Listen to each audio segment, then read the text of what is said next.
Things are heating up. Welcome to Wednesday, Episode 6. Our Queen of the Dark Wednesday is a year older and 1 year closer to the welcoming arms of death. In this episode, we start with a seance. Wednesday wants to converse with the dead, specifically Goody Adams. Morticia told her that only Goody could teach her about her powers. Therefore, she wants to get a handle on her unpredictable psychic abilities, and it would seem a dead person holds all the answers. However, the seance is interrupted by Enid. Anyway, it looks like this particular dead person is too busy to attend to this call, and someone slips a note under the door. The note states that answers to the mysteries at Nevermore can be found in Crackstone's crypt. So Enid and Wednesday embark on a journey to investigate. However, I am not sure that is the best idea considering they don't know if this offer is genuine or a trap.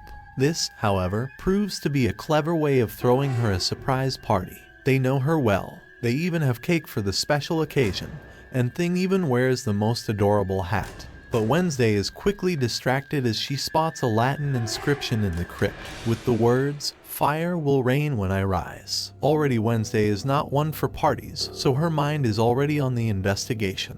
And another intense and vivid vision abruptly ends the birthday celebrations. In this vision, she speaks with Goody and looks upon a Gothic gateway. And Goody tells Wednesday that she needs to stop Crackstone. Enid gives Wednesday a snood as a present, which Wednesday does not like. But she deserves brownie points for accepting it graciously. And her parents give her a more fitting, disgusting and morbid gift, a taxidermy kit and some dead squirrels on ice. To which Wednesday remarks she would have preferred live squirrels. In the principal's office, the mayor and Weems meet to discuss the foreboding fire warning scene at the end of last week's episode. She believes it is the mayor's own son, Lucas, who did it. This is not a huge leap, as he seems to be at the center of most crimes against Nevermore, but he has a solid alibi on this occasion. Amazingly, he is not in jail. Nepotism at work, it seems. Lucas has been sentenced to community service for his many crimes and was cleaning the school at the time of this specific crime. Lucas begins a conversation with Bianca, and they connect as he seems to be trying to turn over a new leaf. They set up a date. Wednesday visits Eugene at the hospital and talks to him about what is happening.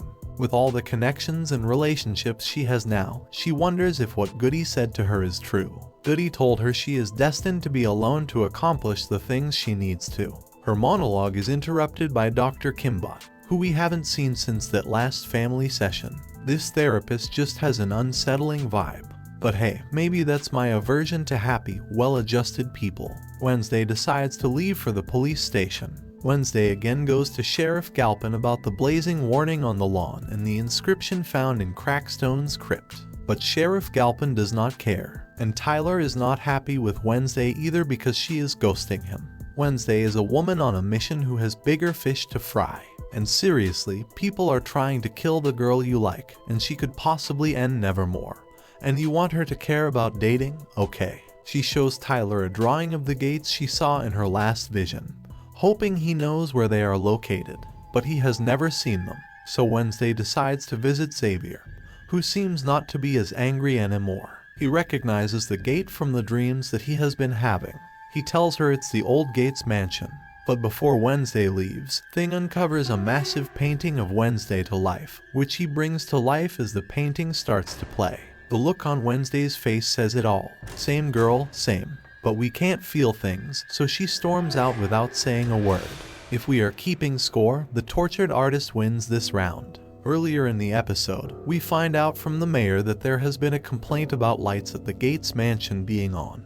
Which is odd because the Gates mansion has been abandoned for a while. Wednesday believes everything is connected, so she decides to go and investigate the Gates mansion. But while she is there, she encounters the mayor coming out of the abandoned mansion.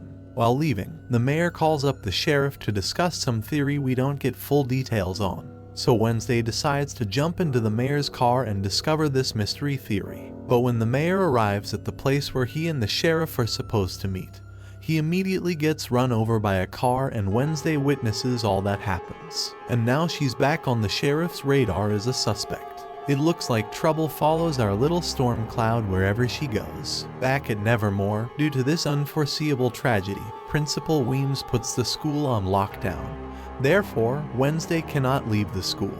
But a determined little sleuth will not be stopped by a little lockdown. She devises a plan for Tyler to come to pick her up at the school's entrance, but she lies to both Enid and Tyler, telling Tyler that it is a date, and Enid that it is a girls' night out. Instead, they find out they have been duped into going on a dangerous mission to the Gates mansion. Even though they are upset that they have been tricked, they still agree to go with her. While they are there on the grounds, they find the same blue Cadillac used to run over the mayor. I don't know about you, but this seems the perfect time to leave and call the sheriff. Inside the mansion, they find a hidden altar dedicated to Crackstone. They decide to separate to investigate the mansion. Side note, if you have ever watched any horror movie, you know this is never a good idea. The monster appears, and Enid and Wednesday hide in the dumbwaiter. Unfortunately, Tyler is not so lucky and is attacked and maimed. The monster claws away at Enid, and Wednesday breaks the rope, which sends Enid and Wednesday tumbling down to the bottom of the building. The two girls find themselves in a cellar, where Wednesday finds the missing body parts from the deceased in the morgue. But before they can grab any evidence or pictures, they are attacked again and have to leave the building.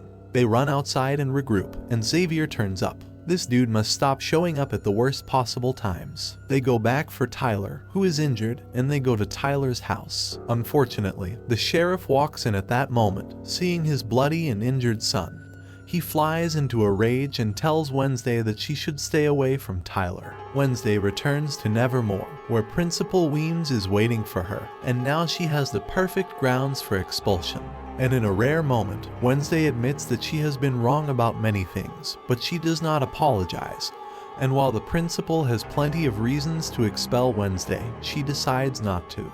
Wednesday believes that she has been sent to protect Nevermore. Wednesday shows Principal Weems the drawing of the epic fiery showdown between her and Joseph Crackstone, and Larissa chooses to give her one more chance. When she returns to her room, she finds Enid packing all her things. Poor thing is shaken up and is tired of making all the effort but falling for the tricks and ending up in the crosshairs of danger because of Wednesday. So now Wednesday is all alone, just like Goody predicted, but we must wonder if this is more of a self-fulfilling prophecy than an actual prophecy. She takes out a ballerina box that she managed to grab in a room at the mansion. This room was particularly interesting as it had evidence of a person currently living there. And in the box, there are pictures of Wednesday. It looks like someone has been stalking her. This chapter ends with Wednesday alone, just like she claimed she always wanted. And we cut to the hospital room where the mayor is in a coma, and a shadowy figure walks in and unplugs all the machines. It looks like the mayor had a story to tell, and someone has shut him up for good.